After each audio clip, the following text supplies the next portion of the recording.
And thanks so much for tuning in to Morning Live. Now, question of the day, we asked you about who you think has benefited most economically in South Africa since the advent of democracy. And this interview speaks to that in part. Now, over half of all South Africans are living in poverty. That according to the Poverty Trends Report for 2006 to 2015. And that number was confirmed by Stats SA in 2017.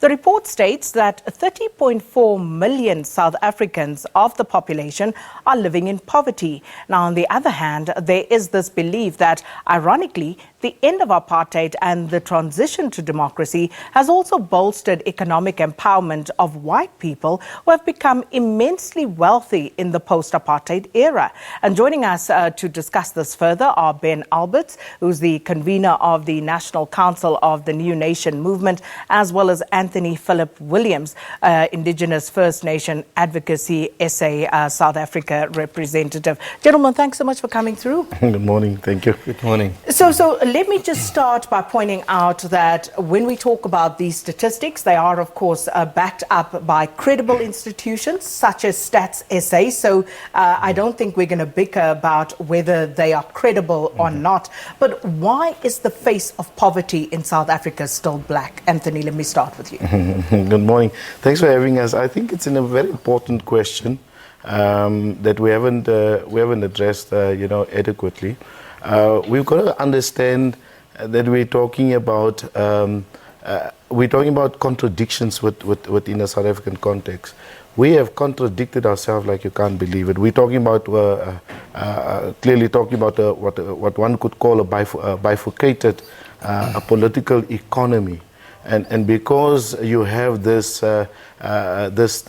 concept or this ideology, what you have is you clearly see that there is a perpetuation of past colonial and apartheid practice and policy, and that's the concept of bifurcated economic policy, which means there's a split in the economy. There's what some people call the first, the second, or the formal or the informal economy, and nothing has happened in that space to advance, real classified black empowerment.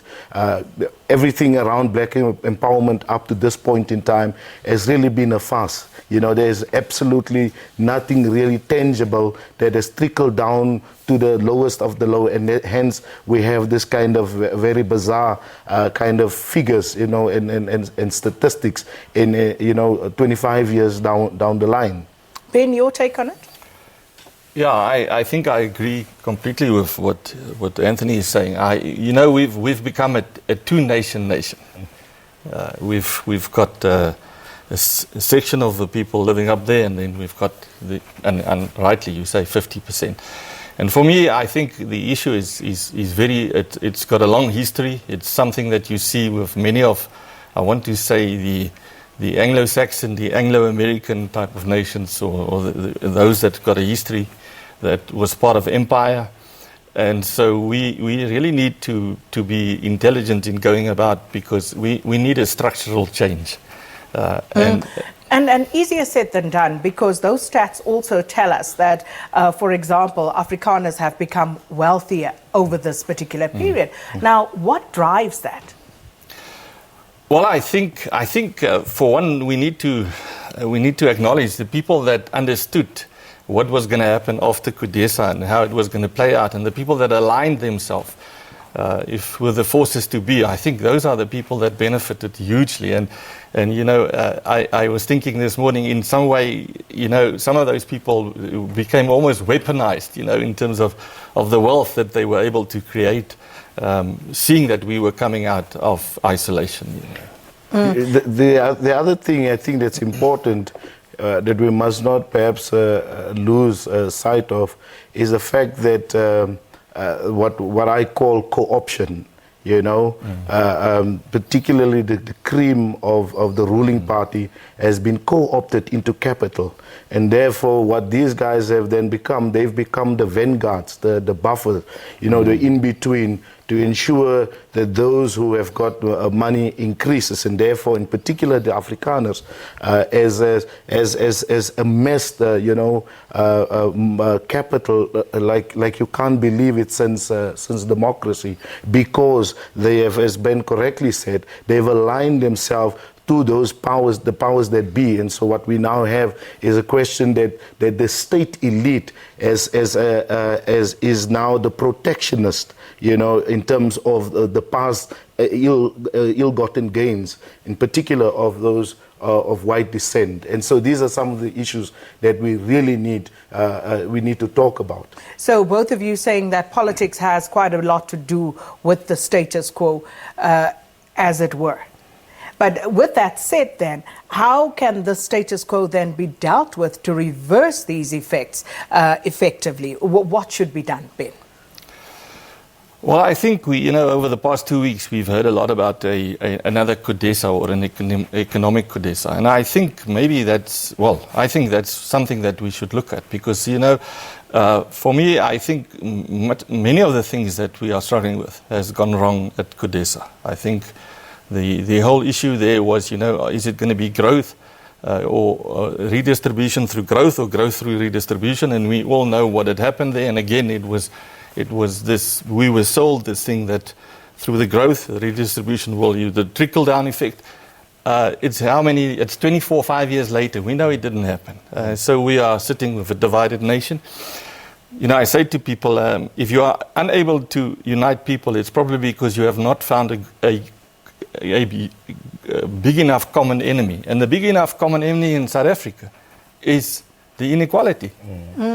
Poverty and inequality, which by and large politicians are not willing to address. There seems to be a reluctance to come out and, head on deal with this particular enemy. Absolutely, and there's maybe just to latch on the whole obsession with growth and growing the economy. Right in there is also there's also a danger in that, and I think there's a lot of economists that have spoken about this. We are not economists, but there's the danger that obsession with growing the economy perpetuate neoliberal programs, and so therefore we also have to be very, very, very careful how we do that, and partly how we reverse this.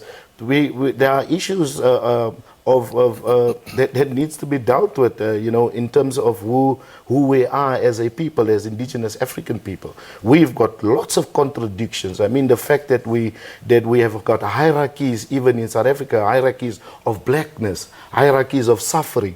There's this difference between those of African descent, which are from the so-called Bantu Nguni descent, and those are so-called coloureds. There's these differences that we highlight, and this brings us to the understanding of what Willie Lynch has successfully done in the 1700s, with the making of a slave, how he directed the owners, or the slave owners within Virginia in the States, of how to subdue, the classified blacks or Negroes in the States, and it is absolutely working over 1,000 years later. It is still working very, very effectively, and that because what he essentially came up with is to exploit the differences in terms of the skin color, texture, and all of these differences, basically class, and to develop and to advance class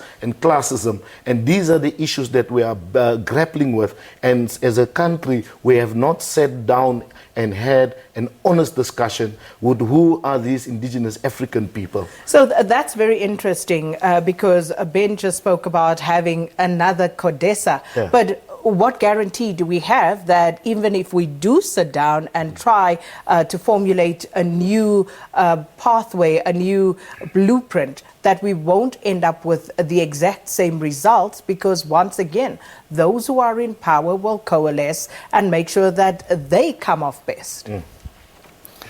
Well, I think it's certainly a danger, but we are in a new place. I think I think there's a realization in the country at the moment. If we don't solve this issue, then we're going to have real problems. And I think, so for me, I think just that, historically when South Africans had their backs against the wall, we were able to pull through. And I think we are in that space. I think there's enough of a realization all across the board. And I think, this is the issue. I was watching that interview with Johan Rupert, and for me, it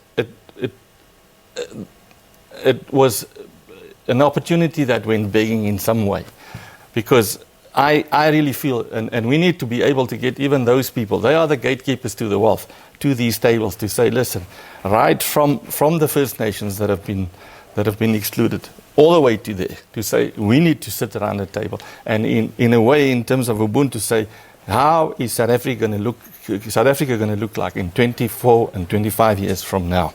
But both of you admitted that, in part, politics and perhaps by extension politicians are part of the problem here. So who is to be tasked with calling this CODESA, as it were, for lack of a better term, and who will be responsible for setting the terms of reference thereof? Absolutely, it's an important question. You can't leave this exclusively to politicians, because there will just be a lot of conniving at the back in terms of the outcomes. We're very clear about that. I think it's important question that it must be sanctioned by the state, and that we've got absolutely enough equal to the task, men and women in South Africa, of independence, with independent minds that can help us. Where are they? Why are they not standing up? What are they waiting for? And this is the issue that we're struggling with, because they are sitting there, but many of them have become so passive or pacified by the circumstances in the country. But what we see, you can clearly see the people on the ground.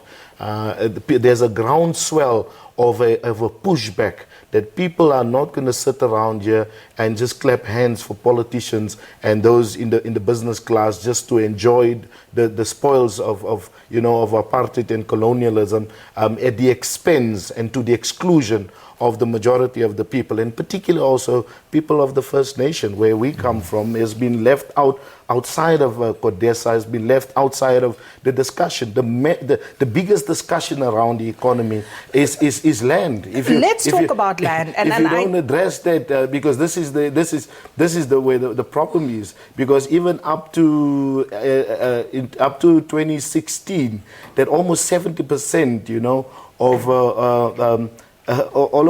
almost 70% of the land was in the hands of classified white people. I mean, that's just yesterday, and they're not talking about this. If you are going to address poverty, if you are going to address inequalities, there's only one way to address it, and you've got to address the land question. And we, as the First Nation people and the Indigenous African people of Bantu and Nguni descent, are very key to that discussion. If we don't have the discussion, we're going to have a rebellion in South Africa. Do you agree with that, Ben? Well, something I didn't tell you, I'm a farmer, so so it comes very close to me. Yeah, I agree. We're going to take your farms. I agree. I think more importantly, and I think it's something that is in some way difficult for Western people to understand, and it's my take on this, is that they don't understand that the land issue is much more than the land. It's an emotional thing. I think it's something that goes back, in my view, to the TRC and all of those places, because for me, I think we looked at reconciliation, but the restitutional issue was never dealt with sufficiently. And it's been left behind, and this is what is now coming to haunt us, So absolutely, unless we are able to sit, but let me say this, I honestly believe it should be done through mediation. So just quick answers to our question of the day from the two of you. Who's benefited most economically since the end of apartheid, Ben? Well, if you go to Stellenbosch, need I say more? But I want to add this, like I'm an Afrikaner and this is where I come from. Like, what always happened is there was always a prophet coming from amongst those people. And so I was saying to Anthony, you know, Prof. Sampieter Blanche was in the midst of those. And if you read his work and where he's come from, he's been a voice there. And I think we will do good to revisit many of these things. Well, we know that the Afrikaners in particular, but white monopoly capital and monopoly capital has been the benefactor, the greatest benefactor of the wealth of South Africa since democracy, and we need to reverse that. If we don't reverse it now, and the land issue is very key in restoring the dignity of indigenous African people, in particular those of the First Nation and those of Bantu and Nguni descent. Gentlemen, thanks to both of you. Anthony Phillip Williams, Indigenous First Nation Advocacy SA, and Ben Albert, who's the convener of the National Council of the New Nation Movement. Interesting things for you to muse over, and of course this conversation not over by a long shot, but at 7 o'clock, and Leanne standing by with the latest news.